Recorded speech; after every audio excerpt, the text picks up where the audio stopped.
Hello, everybody. Thank you for joining us. I was supposed to do this last night, but it was such a crazy day yesterday with Alison Bailey's amazing result against Stonewall. Obviously, only the first step, but a very important one, as the judge said that the case had a very high chance of succeeding. So that was good. I'm just about to speak to Kara Dansky, who was a member of Wolf, is no longer, and she's going to talk to me a little bit about what's happening in the States at the moment. I don't think, as always, I'm terrible at introductions, so I'll just bring her in. Hi, Kara. How are you? Hi, good. Thank you so much for having me. Lovely to have you. I should apologize now for my hair. I can't do anything with it. This is it. There's nothing I could do. It's lockdown. It's lockdown over here. No. But thank you. So, Kara, America has been quite quiet on all this stuff to us for quite a while. I guess because we were so distracted by the insane person in the White House that it was UK feminism was generating such a lot of heat that the American side of things kind of passed me by. How would you describe the American resistance at the moment? Yeah, so I guess I would just say, first of all, American feminists are very much watching what's going on over there. And so congratulations to Alison Bailey. You know, we stay as informed as we possibly can. UK feminists are doing amazing work, and we're kind of in awe of what you've all been able to accomplish. You mentioned that I used to be with Women's Liberation Front, and that is true. And, I would say Wolf has not been quiet on this at all, but it's understandable why UK may not have heard as much about what American feminists have been up to. The Women's Liberation Front, when I served on the board, sued the Obama administration, and that made a little bit of noise. That suit was eventually dismissed as moot because the prior crazy man in the White House withdrew the underlying document that Wolf was suing over. And Wolf has been really fantastic on the American side at getting feminist arguments about gender identity before our government, at all levels of government. Wolf has gotten radical feminist critiques of gender identity before the courts, before Congress, and before state governments. And more recently, WHRC has come on the scene, the Women's Human Rights Campaign, which works to promote the Declaration on Women's Sex-Based Rights, which probably most of your followers know about. And WHRC US has a chapter, and we've gotten very active at promoting the Declaration, again, before Congress, before the courts, at the federal level, and at the state level as well. So we're very far behind UK feminists, but we're doing our best. It's interesting that as soon as Trump kind of left, it seemed to come to life over there. I noticed a lot more people speaking about it, a lot more people noticing what was happening. My theory is that people, because the stuff coming out of the White House was so crazy, and the propaganda was so crazy from that side, that people possibly didn't believe how crazy the left were becoming with the, or as I call them, the religious left, with the idea of gendered souls and born in the wrong body and all that sort of thing. And do you think Americans are waking up to that now? And what do you think will happen when they do wake up to it? Slowly but surely, I do think Americans are starting to wake up. Of course, President Biden, on his first day of office, signed an executive order that would redefine the word sex to include the phrase gender identity throughout administrative law. And I think that really rattled a lot of people. You know, after that happened, I was speaking with a friend, and we got inspired to picket the White House, similar to the ways in which suffragists picketed the White House a century ago. We're dealing with the same misogyny that our foremothers were dealing with a century ago. So we're going to picket the White House, and we have had an unbelievably astonishing influx of email messages, Facebook messages, so much enthusiasm for women who are tired of this and who want to take a stand. And, we're doing our best. I often get criticized for my few appearances on the Tucker Carlson program because, of course, Tucker Carlson is on Fox News and sort of anathema to the American left. But because of a few appearances that I have made on Tucker Carlson, when I went on his show in 2017, back when I was with Wolf, The Wolf website shut down because there were so many hits. When I went on most recently, earlier this year, the WHRC website shut down because there were so many hits. So we're bringing a radical feminist critique of gender identity before millions of Americans. And I do think that Americans are slowly but surely starting to get a clue. Well, if they weren't before, then the sports thing must have woken them up. I know that recently there was a question that was shut down at a Biden press conference where they said something like, would you support an all-male women's team? Something like that. Can you tell us a little bit about how that went down? So, this happens over and over again. It happened during the confirmation hearings of President Biden's nominee for the Department of Education. Senator Rand Paul repeatedly asked the nominee if he would, rigorously enforce Title IX protections for women and girls. And the answer repeatedly was, I support all students. And this is such a diversion tactic. The same thing happened in the press conference you're referring to with President Biden's press secretary. The same thing happened at a recent hearing in one of the states that's considering a Protect Women's Sports bill. The ACLU stood up and essentially said that the ACLU would support an all-male women's team, right? Mm-hmm. And they do this using diversionary tactics. They always divert by saying, I support the rights of all students, including transgender students. And that completely evades the essence of the question, which is, what are we really talking about here?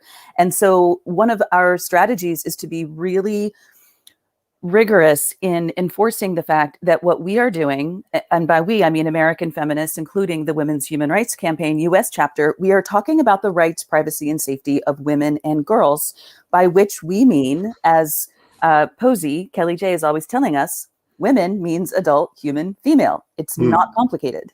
Yeah, absolutely. And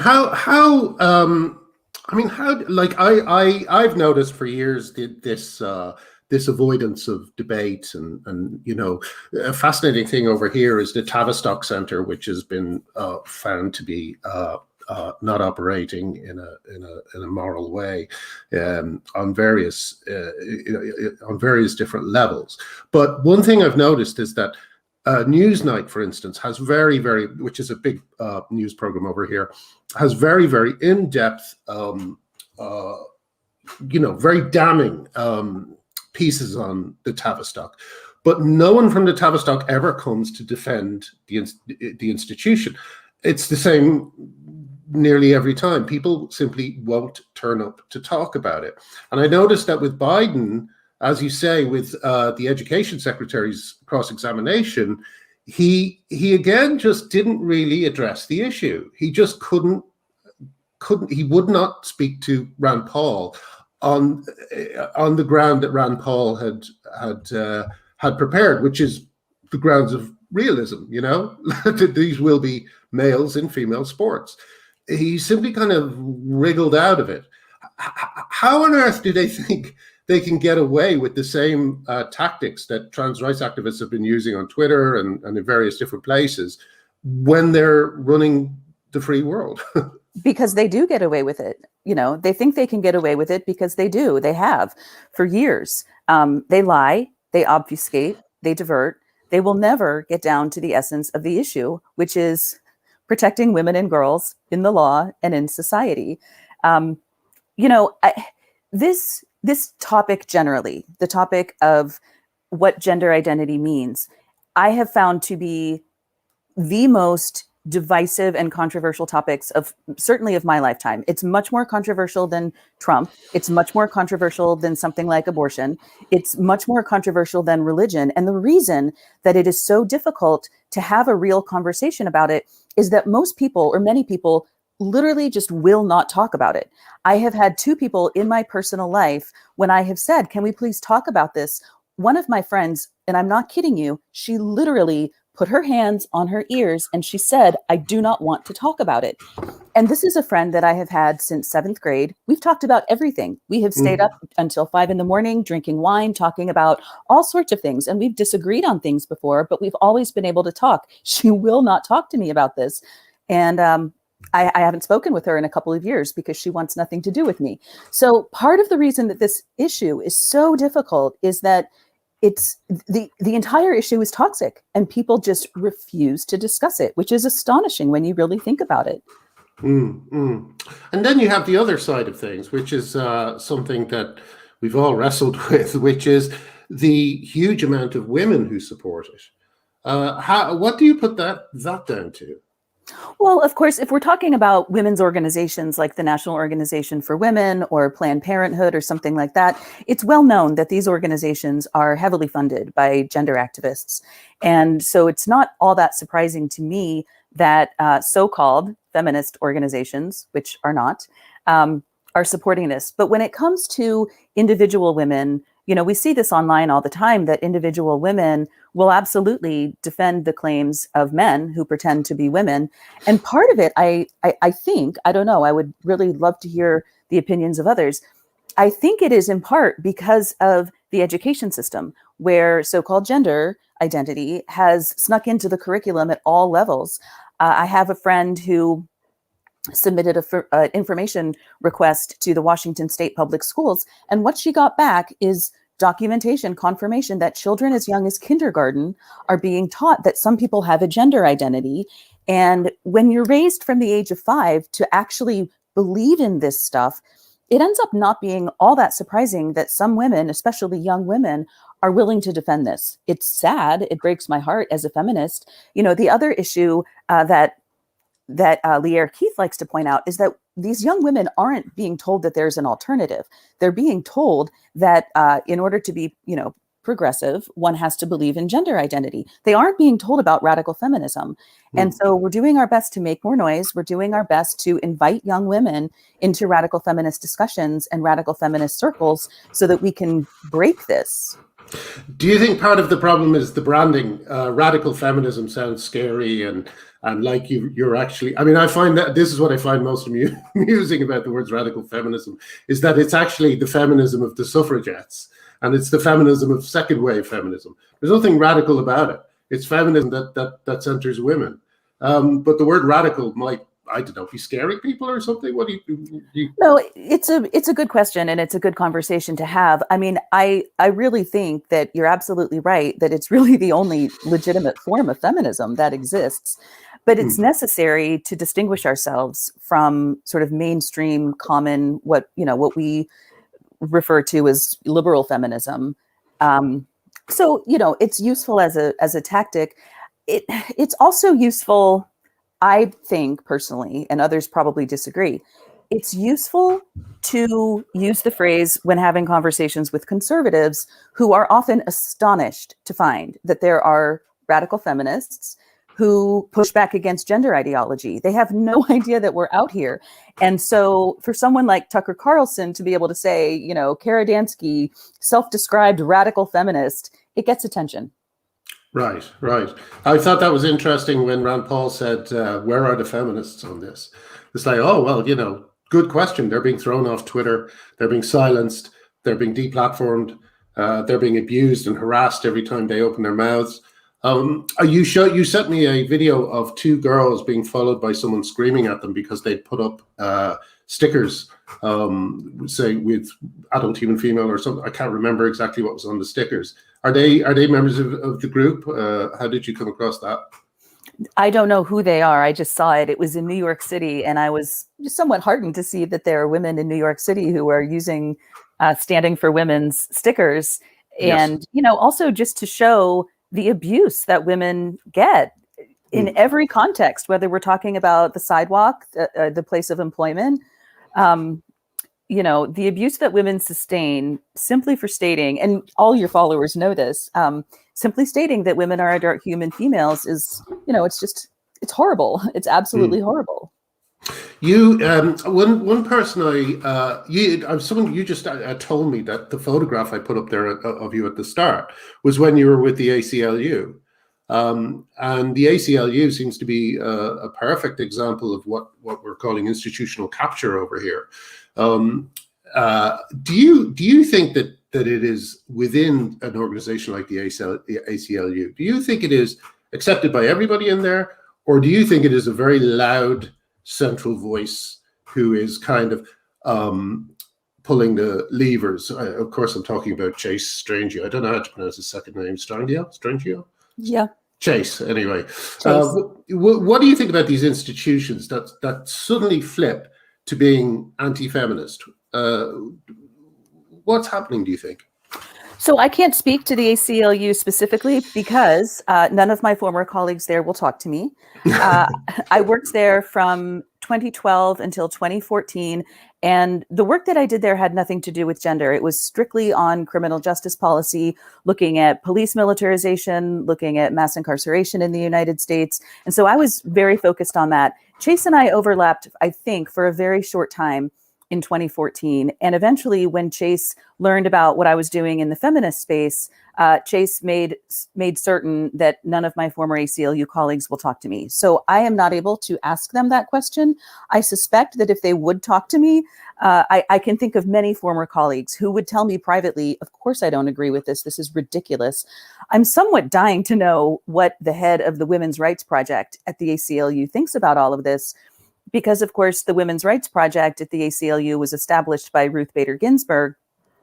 And it's just fascinating and very disheartening to watch as, the ACLU will continue to defend abortion rights, but they will continue to defend abortion rights on behalf of pregnant people, right? Yeah. They won't say women. They will not say that women deserve abortion rights, which is so depressing for anyone who's followed the ACLU's work on women's rights. It was interesting a while ago in early 2019, as you and your followers know, a couple of UK women, Posey Venice and Julia, came over here. And we did, they attended, and I served on a panel at the Heritage Foundation, which got them all in quite a bit of trouble. And my bio for that panel included the fact, which is completely true, that I served as senior counsel on criminal justice issues at the ACLU. That's a completely true statement. And shortly thereafter, Chase took to Twitter to go on a screed about how I use my ACLU credentials to, to boost my liberal political side of things, and then went on to tweet that I have, and this is a quote from Chase, a violent vision of trans death. So that's okay. This is something I ask whenever I hear this type of thing. Why didn't you sue Chase for that?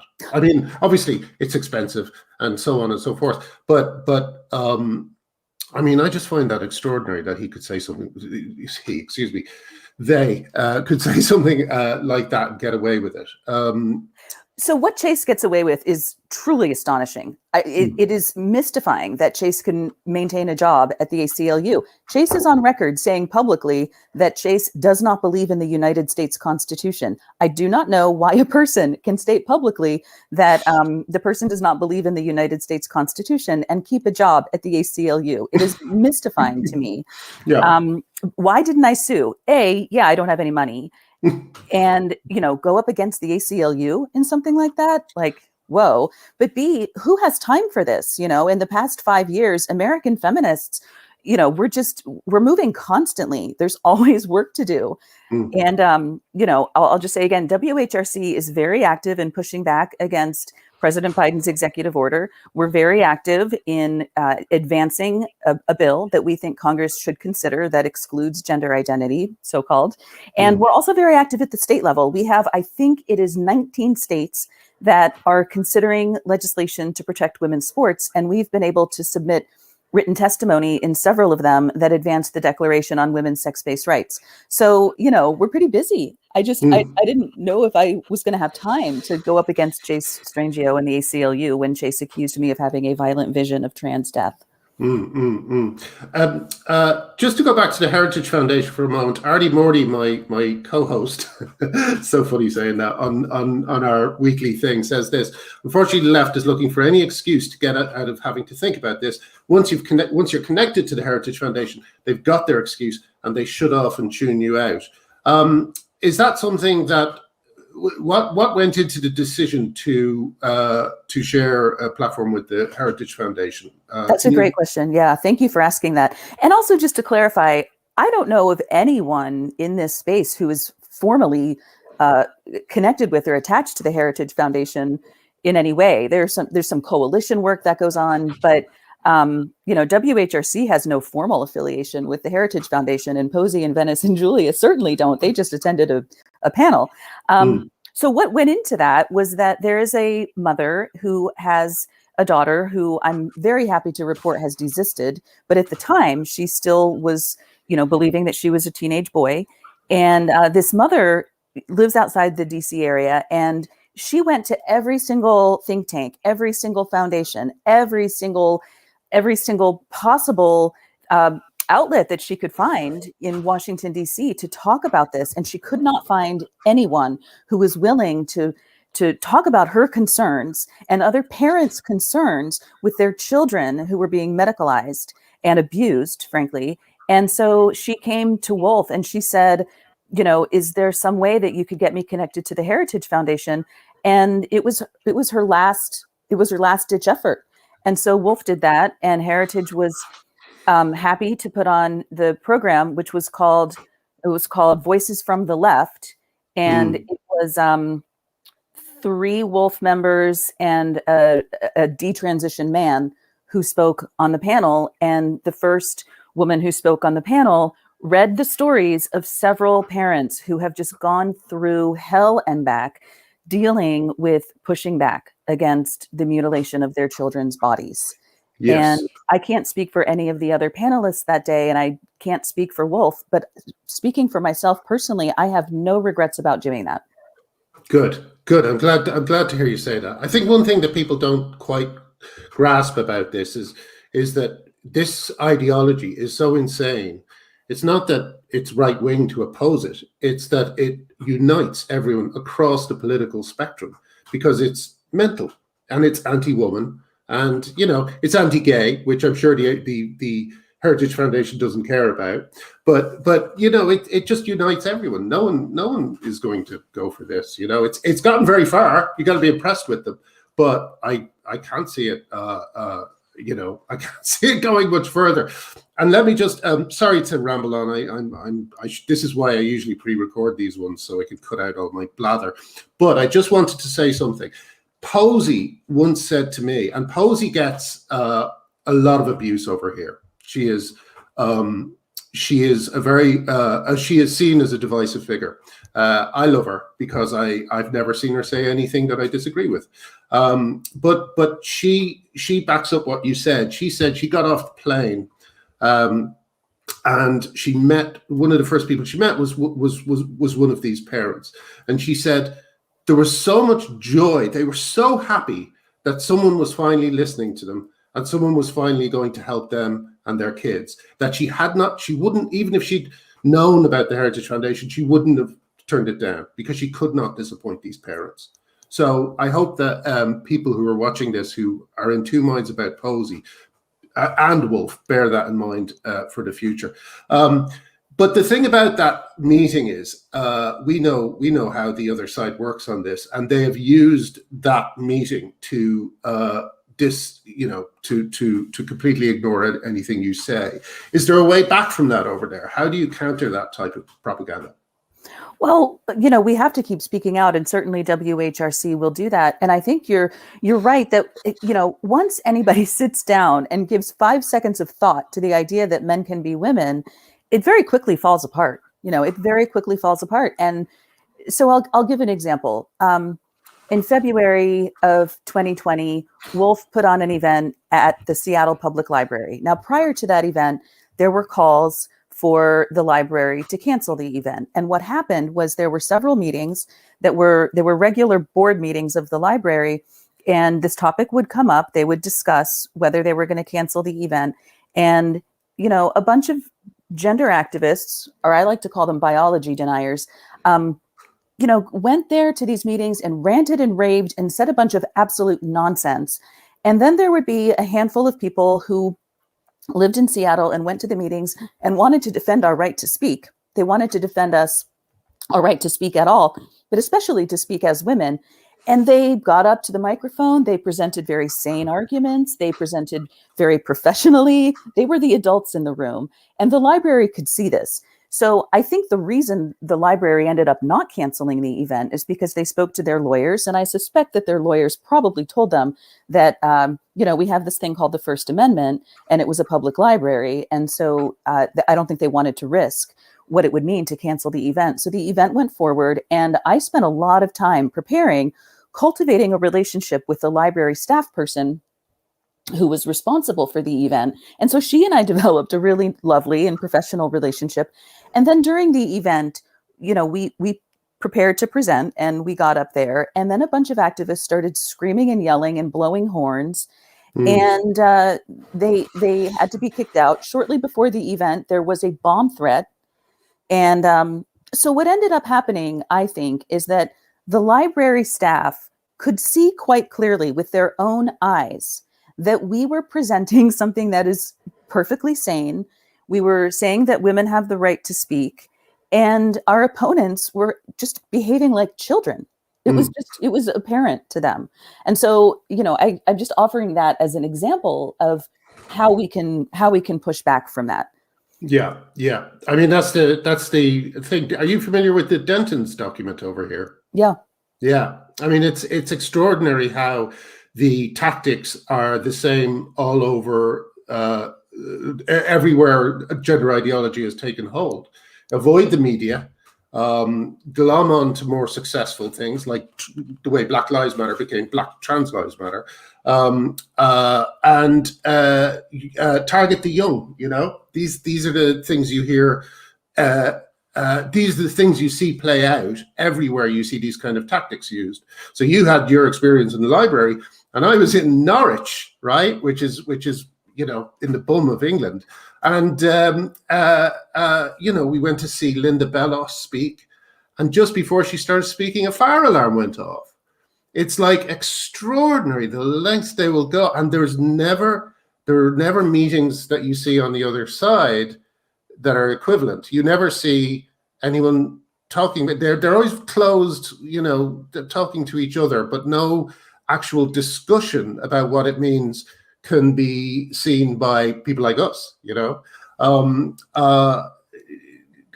a form of activism where the activists are a human rights activism, where the activists are encouraged to avoid the media. That is an extraordinary state of affairs, don't you think?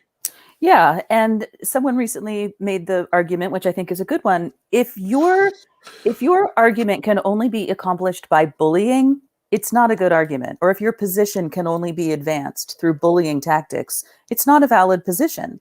Those of us who are presenting sense, I think will ultimately prevail, but, we're not there yet. We have a long way to go. One thing that's very interesting to me, literally as of yesterday, the Mississippi Senate passed a bill to protect women's sports. That in and of itself is not that interesting because Republicans run the Mississippi State Senate. But what is interesting is that 4 members of the Senate voted present instead of nay, right? You'd expect the Democrats, given the state of things here, you'd expect all the Republicans to vote for the act to protect women's sports, and you'd expect all the Democrats to vote against it because that's where we are.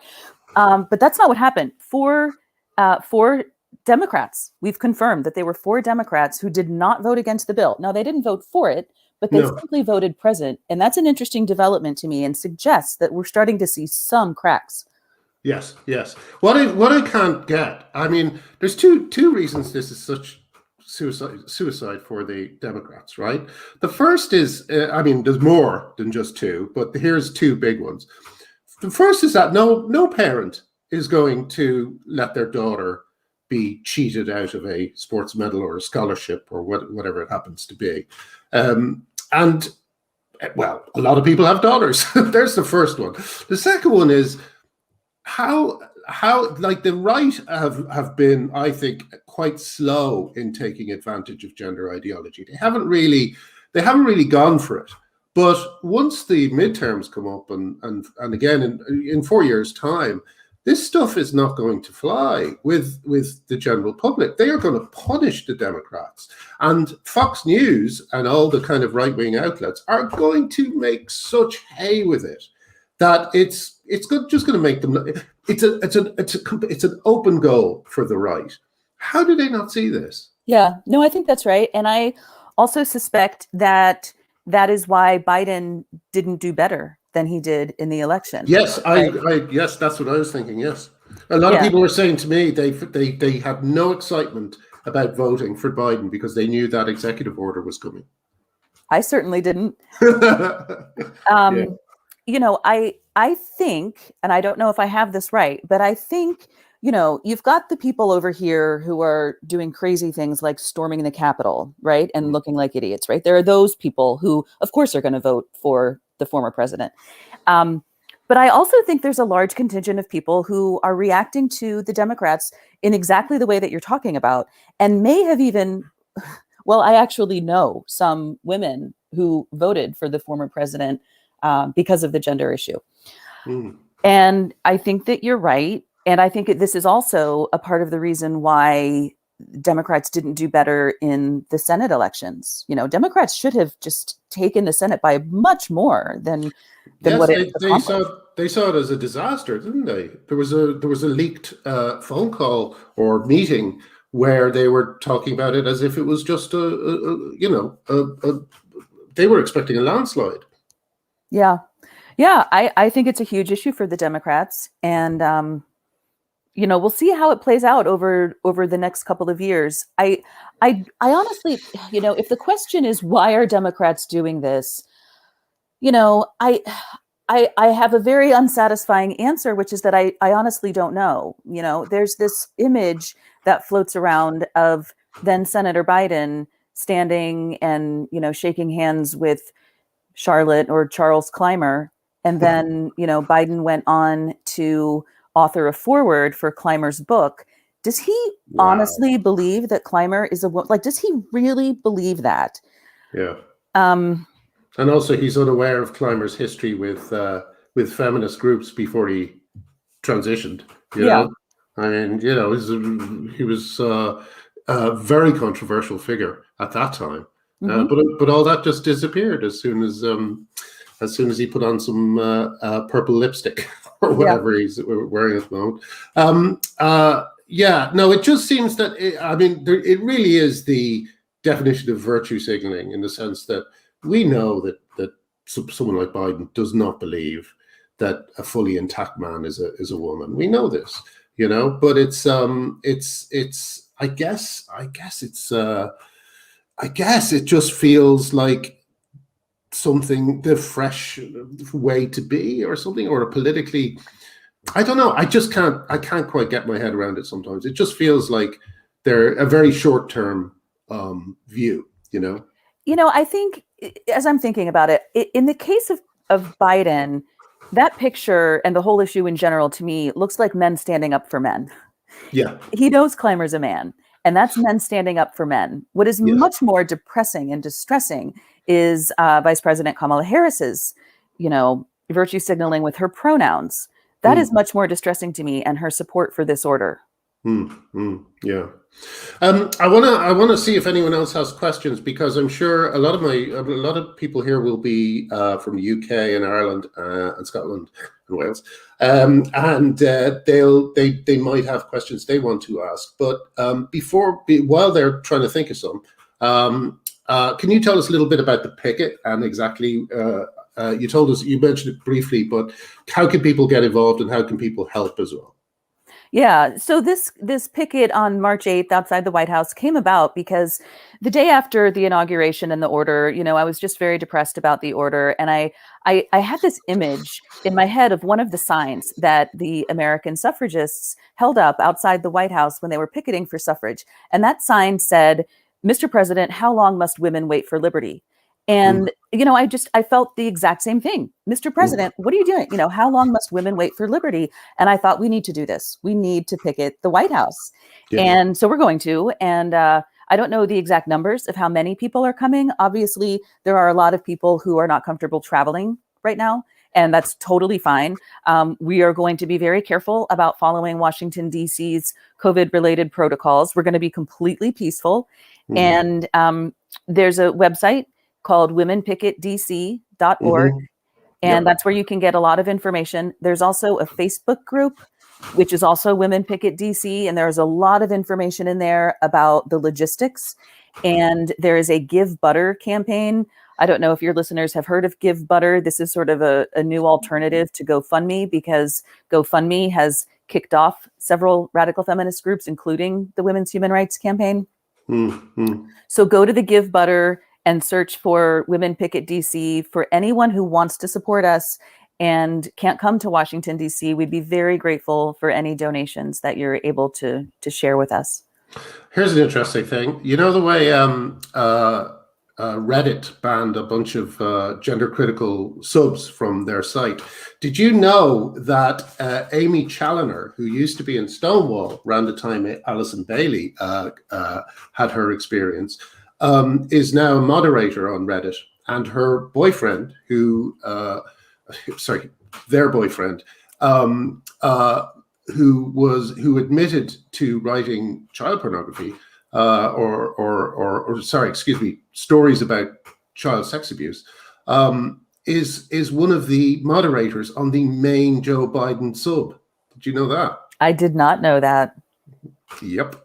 You know, and there was an interview in a magazine with someone who called themselves Amy, who was talking about how great it was that we banned all the gender critical subs from Reddit. So it's interesting that the view that most normal, ordinary people have, which is that sex is real and that women deserve sex segregation and so on, has been completely erased from the site Reddit by a group of people who have weird ideas about kids. It's very, very interesting. And the fact that they're so central as to be, moderating the main Joe Biden sub, I really think it's going to be a huge scandal when people finally become aware of it. Yeah. And, we shouldn't lose sight of the fact that this is very much part of a much larger thing. When you talk about someone not being the sex that they in fact are, right? This is about getting us to disengage from material reality. And I just want to put in a plug for 11th Hour blog. Probably a lot of your followers know about it, but if anyone doesn't, please follow 11th Hour blog. Jen Billick has done some astonishing research into the money behind this movement, into the relationship between so-called gender identity and fetishism. She's done some astonishing work. Please follow and support 11th Hour blog if you can. Yes, actually, I may also mention on my Substack, one of my writers, or one of the women who write for me, one of the women who write for me, did an amazing piece about the influence of pornography, especially sissy porn and hypno porn on the trans movement, and that's a very interesting piece too. Maybe I'll put that in the links, along with, if you send me all the links to the sites you just mentioned as well. I'm not really seeing many questions. Maybe we just kind of covered it. I think we did quite well. I think we covered a lot, don't you think? Great. Yeah. Will you come on again if you need to, promote something or tell us about something? It would be a pleasure to have you on anytime you like. I'd love to. Thank you so much. And in the meantime, I'd just like to encourage everyone to sign the Declaration on Women's Sex-Based Rights if you haven't already. Thanks so much. Okay. Lovely to talk to you, Kara. And thank you. If you hang around, I'll just say goodbye to everybody else. And thank you very much, everyone. Thanks for joining us. I thought that was great. And hopefully we'll be hearing more from Kara in the future. Bye-bye, everyone. Thank you. Bye.